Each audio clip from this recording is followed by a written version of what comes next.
Welcome to Dan's 50s train show. Because I recognize the length of the cars as being shorter than new ones, and I recognize the roof walk as being there. So these must be for the vintage train we've been talking about for the past month or two. Yeah. Are people getting sick of this yet? You're going to have some hate mail. Don't you do anything other than 50s? You guys suck. And they don't look good anyway. Yeah. Well, whatever. They look good to me, so Yeah. why don't you talk about these things? Okay. Well, these are a couple of cars that I built from Branchline kits. That's a familiar story. Yeah. One of them I think I'd mostly built, and the other one wasn't started yet. Back when we were doing our weathering and detailing series on rolling stock, Yes. I bought a bunch of stuff for that shoot of various eras so that I'd have some variety when we were doing the DVDs. And we talked about that last time, too. Yeah, and I bought actually more than we had time to use, so I ended up with some extra stuff that I never got around to doing anything with. Till now. But I had these two cars sort of languishing in a storage box. And when I decided that for this photo run-by shoot we're doing to put together a vintage 50s train, I remembered that I had these cars, and I said, well, that's perfect. I'll just... just pull them out and build them, huh? Pull them out and build them, yeah. So these are pretty much identical models, and I pretty much did the same things to both of them. They're just weathered slightly differently is really the only difference. Oh, so you mean you did the same detailing?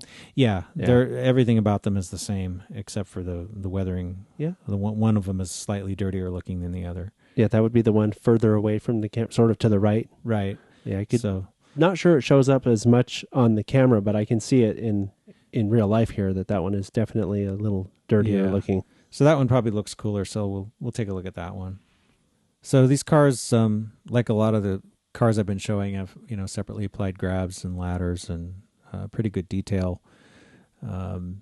These originally had openable doors, but I ended up gluing them because they weren't staying in one position. Oh, the drunk hobo again? Yeah, and I didn't want that to be happening while the cars are rolling down the track. They had DHS, drunk hobo syndrome. Yeah. The drunk hobo that you can't see. Invisible drunk hobo syndrome. Yeah. I noticed actually in our opening shot there, I saw what looked like a gap on the side that was sort of facing me between the door itself and the side. Uh-huh.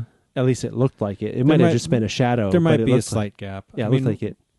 And I'm not saying there's anything wrong with that. I'm just saying I suspected when we opened this episode that they were the kind of doors that would open. Yeah. At some point, they right? originally were, yeah. Well, I did say word, didn't I? Yeah, right.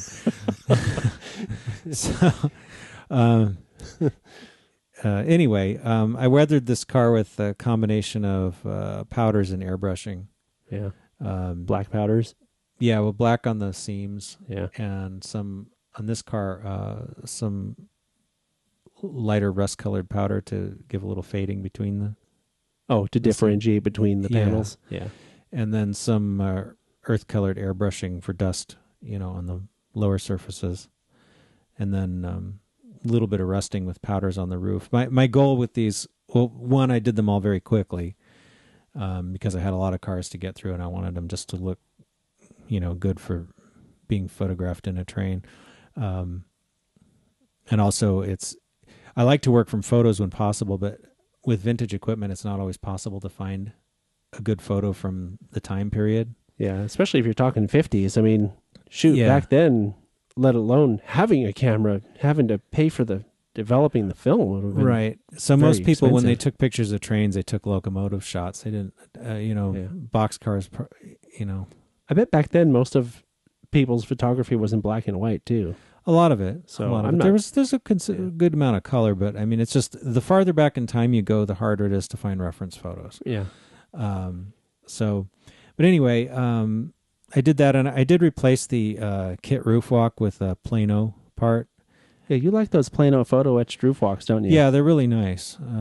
They really add to the appearance of the car, especially because it's right on top and it's so visible. Yeah, that's the first thing you see when you look at the car, if you're looking top down, right? Right. So it really adds a lot to the realism of the car.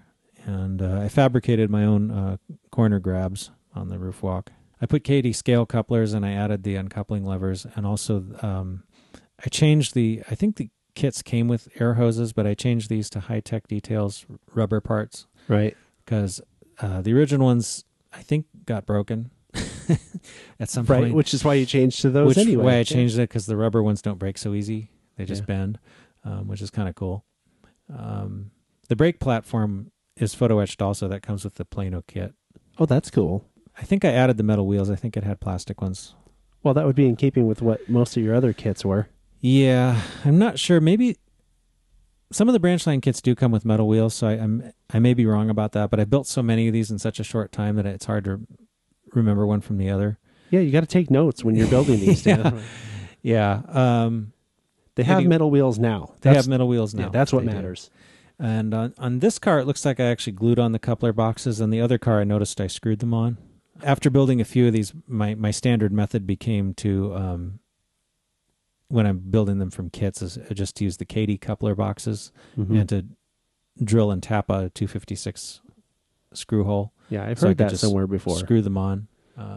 256 is your standard for coupler boxes. Yeah, well, it's a good screw size for HO scale because it's not too big, but they're still pretty easy to get. Yeah, and they're also strong. Yeah.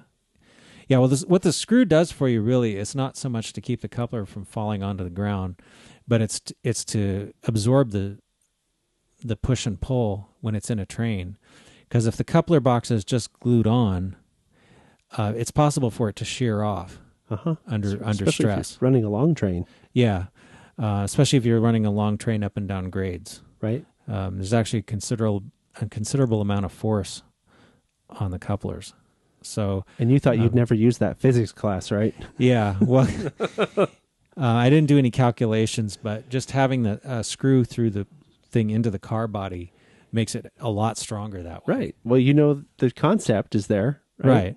All right. So with Dan's models, you never know what you're going to get. I also gave you a top-notch college-level physics course. Right.